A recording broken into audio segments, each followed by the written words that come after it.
মা আমি আসছি। রণ, এই বাড়িতে একটা চিঠি এসেছে, আর বারবার বলছি চিঠিটা কিন্তু খুব রহস্যজনক। যে এই চিঠিটা পাঠিয়েছে মেজমামুর নামে তাকে কিন্তু এই বাড়িতে কেউ চিনতে পারছে না। সেজন্য আমার বারবার মনে হচ্ছে চিঠিটা জরুরি এবং আমাদের সবার জেনে নেওয়া উচিত যে এই চিঠিতে কি আছে। তো চিঠিটা এখন খুলে পড়বো। তুমি তো বাড়ির ছেলে, তুমি কি যাওয়ার আগে বার শুনে যাবে না চিঠিতে কি আছে?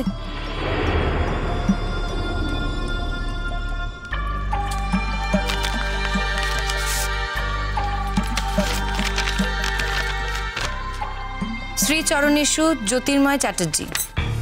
জ্যোতির্ময় বাবু, আপনি আমার বাবার বয়সী হবেন, তাই আপনাকে আমি কাকাবাবু বলে সম্বোধন করছি। আপনি আমাকে চিনবেন না, আমিও আপনাকে চিনি না, কিন্তু বাধ্য হয়ে চিনতে হচ্ছে। আজ আমি আপনার কাছে একটা বিশেষ অনুরোধ জানিয়ে চিঠিটা লিখছি। আমার নাম অনুসূয়া বসু, আমি ডাক্তার অনন্য বোসের স্ত্রী।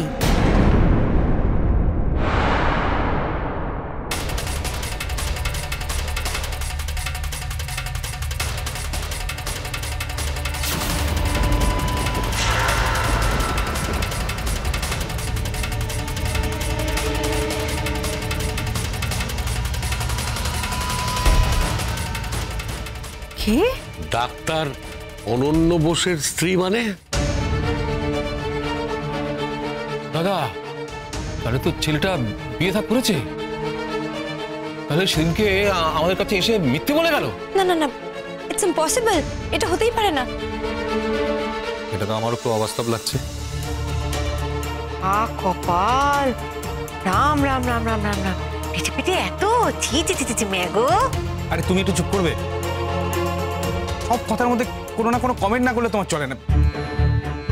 শুনতে দাও না কি হয়েছে।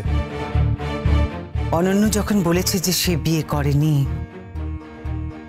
তখন পৃথিবীর সব লোক একদিকে থাকলেও আমি মনে করব সে বিয়ে করেনি।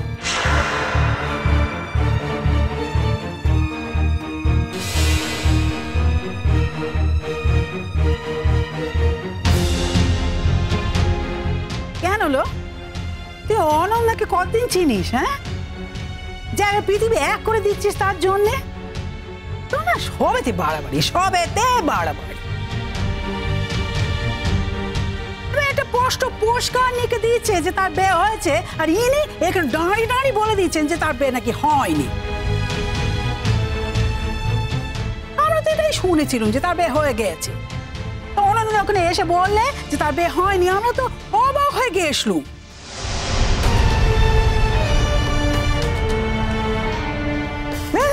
পড়ো দেখিনি, পড়ো। শুনলাম আপনার বোনের সঙ্গে আপনি তার বিয়ে দিতে উদ্যত হয়েছেন। আপনাকে শুধু আমি জানিয়ে রাখি, উনি আমার সঙ্গে থাকেন না, উনি অন্য একজন মহিলাকে নিয়ে থাকেন।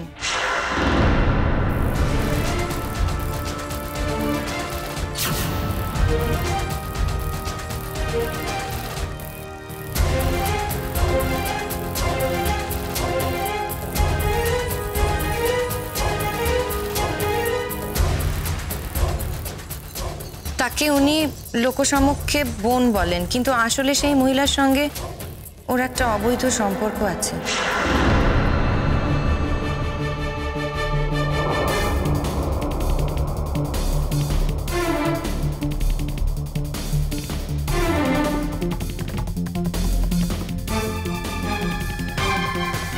আর সেজন্যই একদিন আমাকে ও বাড়ি ছেড়ে চলে আসতে হয়েছে। কিন্তু আইনত এখনো আমরা স্বামী স্ত্রী। আপনার বোনকে ডক্টর অনন্য বোসের সঙ্গে বিয়ে দেওয়ার আগে কথাগুলোকে আপনাকে একবার ভেবে দেখতে অনুরোধ করছি। চিঠিতে আমি আমার ঠিকানা দিলাম না। আমি চাই না আপনারা আমার সঙ্গে কেউ যোগাযোগ করুন, কারণ এই কথা যদি জানাজানি হয় তাহলে অনন্য বোস প্রয়োজনে আমাকে খুনও করে ফেলতে পারে।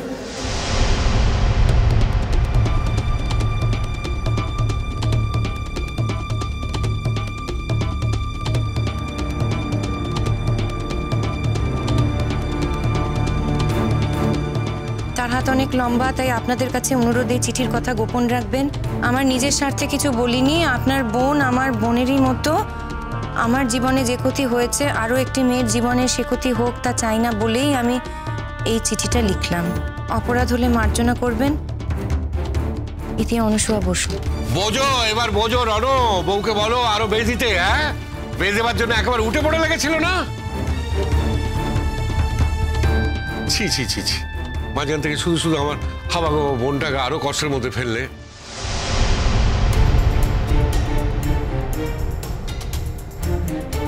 দেখলে তো ইমন, ছি ছি ছি ছি বাবা, কি কাণ্ড! এবার পিসিমণিকে সামলাবে কি করে? হ্যাঁ, কি করে সামলাবে? সে তো বিয়ে করবো বলে নাচছে।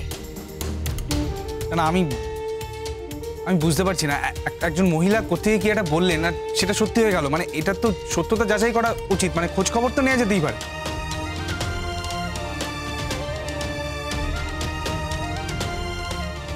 এই বেশি মাতাব্বরি করো না তো। একটা মেয়ে চিঠি লিখেছে, তার কোনো খেয়ে দিয়ে কাজ নেই, সে এমনি এমনি চিঠি লিখতে গেল। একজন বউ চিঠি লিখেছে, আর সে তো যোগাযোগ করতে চায়নি, সে তার ঠিকানা জানায়নি। সে বলেছে যে তার মতো সর্বনাশ যেন আর কারো না হয়, এইটা আপনাদের জানিয়ে দিলাম। যেহেতু ওই মেয়েটা দিয়ে দিচ্ছে, তুমি একবারে ওর পেছনে ধাওয়া ধরার জন্য উল্টা পড়ে লেগেছো।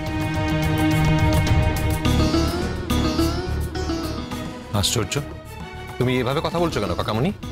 আমি আমার ছেলেকে শাসন করছি, তুমি এর মধ্যে কেন কথা বলছো? এটাকে শাসন বলে না, তুমি আসলে ইমনকে অপমান করছো।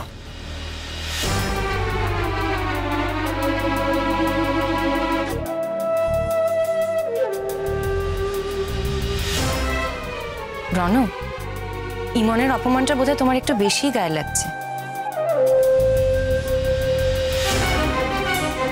তুমি বোধহয় এটা ভুলে যাচ্ছ যে ইমন কিন্তু তার থেকে অনেক বেশি অপমান আমাদের পিসিমণিকে করেছে। একটা লোক সম্পর্কে শিওর না হয়ে তার সঙ্গে বিয়ের কথা এত দূর এগিয়ে গেল যে তার থেকে শাড়ি গয়না সবকিছু নিয়ে চলে এলো। একবার ভেবে দেখেছো পিসিমণিকে এবার সামলানো হবে কি করে?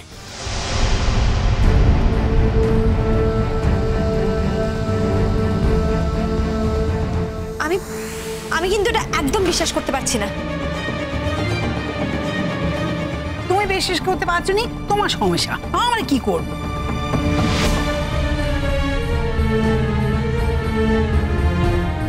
তো পরিষ্কার করে তো নেকা আছে, তারপরে তো বিশ্বাস না করার কি আছে বাবু? ইমন, তুই তো কলেজ যাচ্ছিস, তুই গিয়ে বরং একবার অনন্যকে জিজ্ঞেস করিস তো যে অনুসুয়া কে।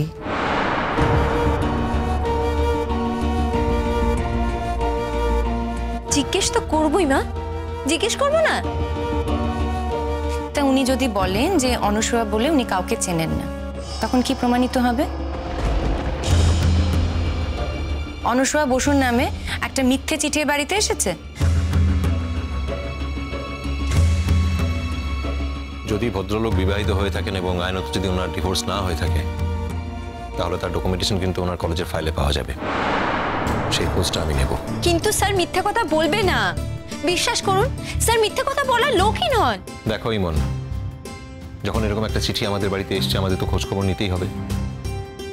যদি সত্যি উনি বিবাহিত হয়, তাহলে পিসিমণির সঙ্গে তো ওনার বিয়ে দেওয়া যায় না, সেটা আমি খোঁজ নিয়ে দেখবো। নে খোঁজ রণ, তুই খোঁজ নে তো, কিন্তু দেখিস তুই ঠিক জানতে পারবি যে অরণ্য বিয়ে করেনি।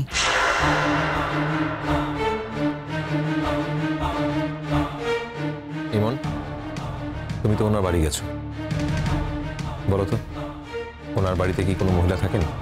হ্যাঁ থাকে তো। ওই তো, তাহলে তোর কথাই নেই, বলছে তো মহিলা তাকে।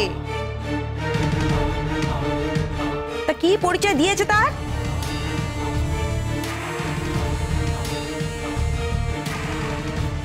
এই শোনো শোনো শোনো, তুমি তো ওদের বাড়ি গেছিলে, তুমি তো ওই মহিলাকে দেখেছো, কি মনে হলো তোমার? দুজনের ইন্টারভিউ আছে? বিটু, জিজ্ঞেস করছি তো, সবসময় খ্যাক খ্যাক করো কেন? ঠেকুরে কোথাকার একটা। না এটা ঠিক যে একজন মহিলা থাকেন স্যারের সঙ্গে, আর স্যার তো আমাকে বলেছেন ওই মহিলাটি স্যারের বোনের মতো।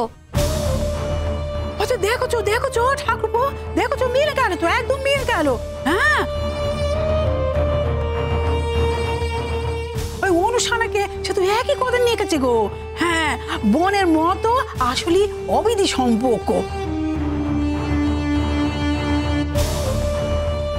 দেখছো ও ঠাকুরপো, কিছু করো, কিছু তো করো। কি বলবো বৌঠান, আমার তো মুখের ভাষা হারিয়ে যাচ্ছে। হ্যাঁ, ওই ছেলে এতদিন পরে আবার ফিরে এসেছে আমাদের বোনটার আবার ক্ষতি করবে বলে।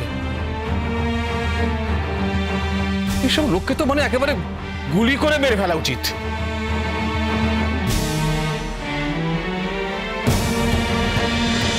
কুসুম দোলা কুসুম